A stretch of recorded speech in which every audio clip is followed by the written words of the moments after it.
Welcome back, grade 6. Today we are working with Nelson Math, section 13.2, using percent to describe probability.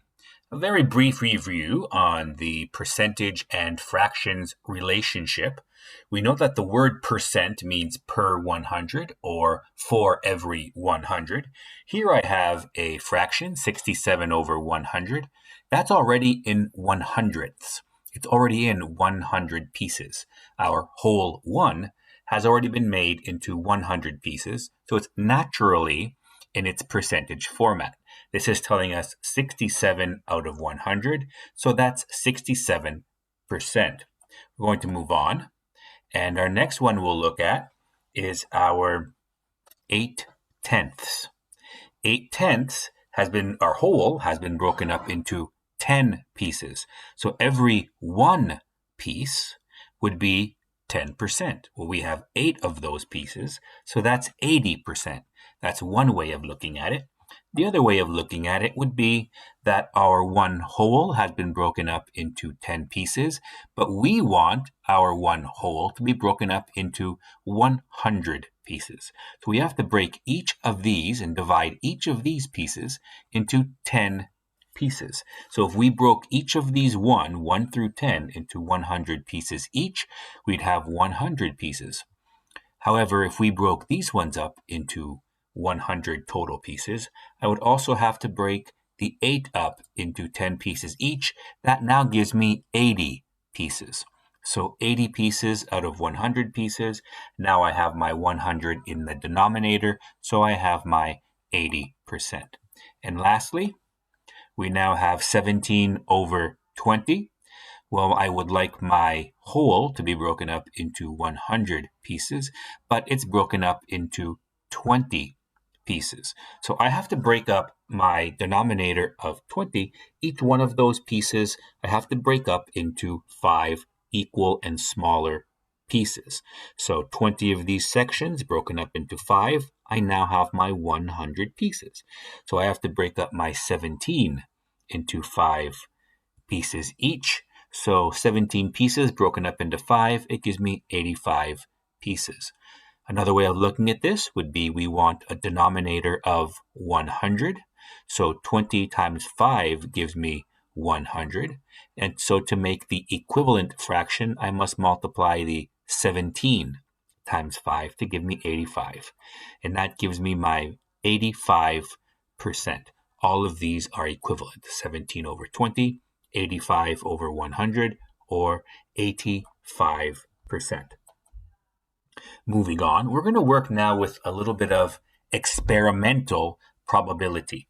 I have a spinner website here along the top. I used this spinner for this particular lesson, and here's our dice roller again. You can use any of these for this unit. For this particular section, I've used the spinner, as you can see. This website will allow you to make spinners of many different types. You can have equal-sized sections, unequal sections, spin as many times as you want. So here's the problem that we're going to see if we can solve experimentally. We have to decide where we're going to go out for lunch. We can go to McDonald's, Harvey's, or Taco Bell. I would like to run an experiment to see how likely it is that we are going to be going to any one of these places if we chose them randomly. This spinner here you see on the right side has 3 equal pieces. When we do a problem like this, the pieces must be of equal sizes. So if we land on blue, we're going to McDonald's. If we land on yellow, we're going to Harvey's. If we land on cyan, we're going to Taco Bell. And this is going to be a fair spinner because all 3 pieces are the same size. Right now, the way this is structured, it shows my experimental percentage as well as my theoretical percentage, which we will be getting to later on. But because there are only 3 pieces and they're equal sizes, 1/3 would be the probability that we will land on one of McDonald's or Harvey's or Taco Bell. However, today we're looking at the experimental probability.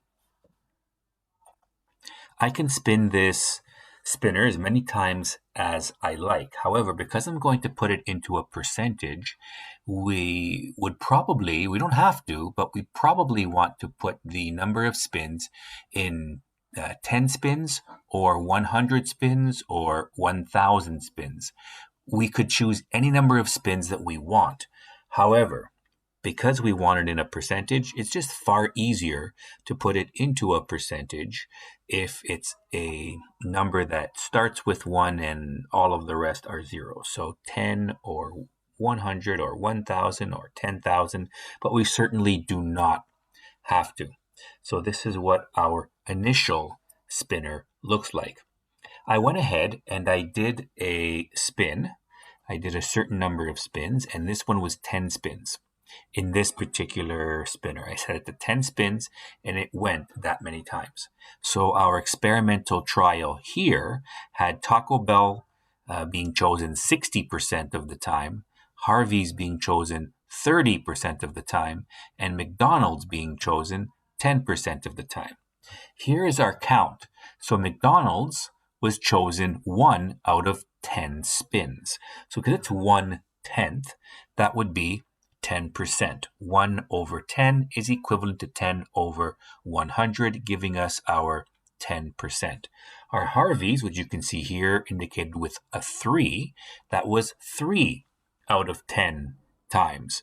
That's 3 over 10, or 30 over 100 as an equivalent fraction, or 30%.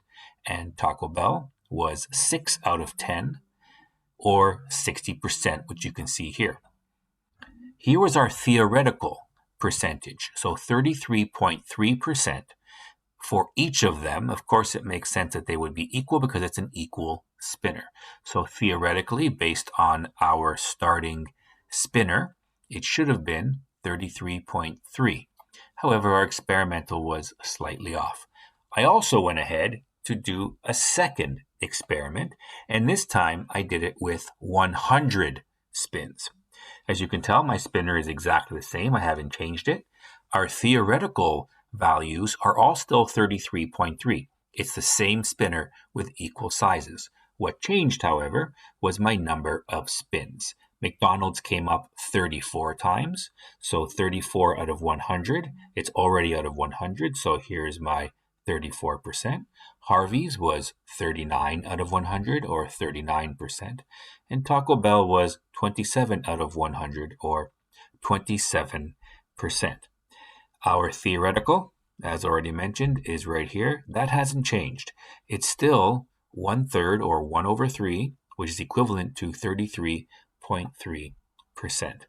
For this section, you are free to use any type of manipulative that you may like. You could use coins or spinners or the number cubes. They all work, whichever suits your needs. However, keep in mind that for many of these questions, you have to make the probabilities fair based on the question. So keep that in mind, please, everyone, and have a great day.